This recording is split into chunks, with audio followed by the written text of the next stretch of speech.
আসসালামু আলাইকুম। নতুন একটা ব্লগে আপনাদেরকে স্বাগতম। আজকে খুব ইম্পর্টেন্ট একটা ব্লগ হতে যাচ্ছে।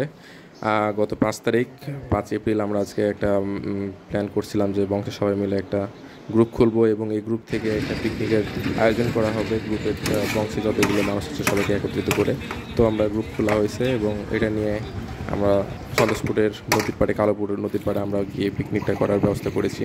এই যে আপনারা দেখতে পাচ্ছেন এখান থেকে পানি নিয়ে যাওয়া হচ্ছে, নদী থেকে পানি নিয়ে গিয়ে খাবারের ব্যবস্থা করা হচ্ছে। ওখানে যদি একটু কল আছে, কিন্তু খাবারের মাংস রান্না, ভাত রান্না করার যে আয়োজনগুলো এগুলো নদী থেকে নিয়ে যাচ্ছি আমরা। তো এখানে মাংস চলছে, একদিকে আপনার মুরগির মাংস, মুরগির রোস্ট হচ্ছে, আর এই সাইডে দেখেন, এই সাইডে হচ্ছে আপনার গরুর মাংস। গরুর মাংস প্রায় আমাদের এখানে 15 কেজি মতো কিনা হয়েছে, আর মুরগির মাংস হচ্ছে আপনার 92 পিস। অর্থাৎ আমরা মোটামুটি লোকজন 90-92 জন হয়ে যাচ্ছি। তো এই যে দূরে ওপাশে মহিলাগুলো বসে আছে, যারা মহিলা আসছে, আর এই পাশে আমাদের বাপ চাচারা আছে, সবাই মিলে যারা আমাদেরকে শিকড়। আর এদিকে চলছে রান্নাবান্নার প্রধান দায়িত্বে আছেন আমাদের চাচাতো ভাই সেলিম ভাই। উনি খুব ভালো রান্না করে, আমার বিয়েতে রান্না করেছে, আজকে উনি রান্না করছেন। ওনার রান্নার হাত বলতে পারেন খুবই ভালো। এখানে গরুগুলো ভাগ করে দেওয়া হচ্ছে, প্রতিটা বাটিতে আপনার 4 পিস করে দেওয়া হচ্ছে। বাটি করার কারণ হলো যাতে কারোর সাথে কারো বৈষম্য না হয়, একটা জুট ঝামেলা না হয়। এই যে সুন্দর করে বাটিগুলো সাজানো হয়ে গেছে এখানে। এই বাটিগুলো সাজানো হওয়ার একটা মূল কারণ হচ্ছে যে সাজানো হয়ে গেলে একে সিরিয়াল বাই সিরিয়াল সবাই মিলে লাইন ধরে এক একটা করে বাটি নিয়ে চলে যাবে, সাথে ভাত নিয়ে চলে যাবে। যেখানে দেখতে পাচ্ছেন প্রায় 90টা মতো বাটি এখানে সাজানো হয়ে গেছে।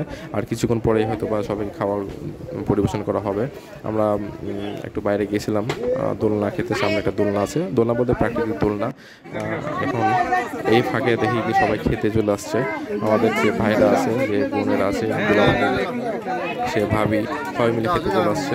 একে একে সবাই নিয়ে যাচ্ছে। হুড়কি বংশের কারণে বলতে পারেন যে হুড়কিয়ে সবাই, হুড়কি বলতে কি এখানে বোঝাচ্ছে যে হুড়কিয়ে মানে হচ্ছে যে যত দ্রুত সম্ভব যে আগে পারে এ ধরনের একটা টেন্ডেন্সি সবার থাকে, নিয়ে যাচ্ছে একে একে। এই যে আমাদের এখানে বাপ দাদারা বসে বসে খাচ্ছে, যেহেতু ওনারা সিনিয়র সিটিজেন, সুতরাং ওনাদের অবশ্যই প্রায়োরিটি আগে থাকবে। ওনারা আপনার টেবিল চেয়ারে বসে বসে ওনারা ওনাদেরকে সামনে পরিবেশন করা হয়েছে। এখানে আমার বড় আব্বা আছে, ওই পাশে আমার বাবা আছে, মেজ আব্বা এই সাইডে আছে, আর ভাইয়েরা তাদেরকে এখানে খাওয়ার জন্য সাহায্য করতেছে।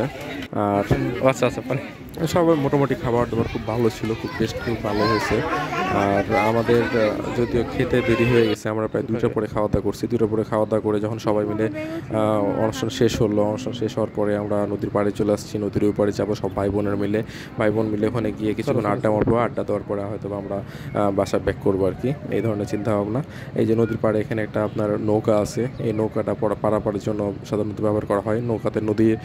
নৌকাতে এখন প্রচুর চাপ, কারণ ঈদের সময়, এখন ঈদের সময় মানুষজন প্রচুর যাতায়াত করে এপার থেকে ওই পার, কারণ ওই পাশে ম্যাক্সিমাম মানুষের হচ্ছে যে শ্বশুর বাড়ি, এই শ্বশুর বাড়িতে যাতায়াত করতে থাকে। সেই কারণে চাপটা বৃদ্ধি পেতেই থাকে প্রত্যেকটা দিন।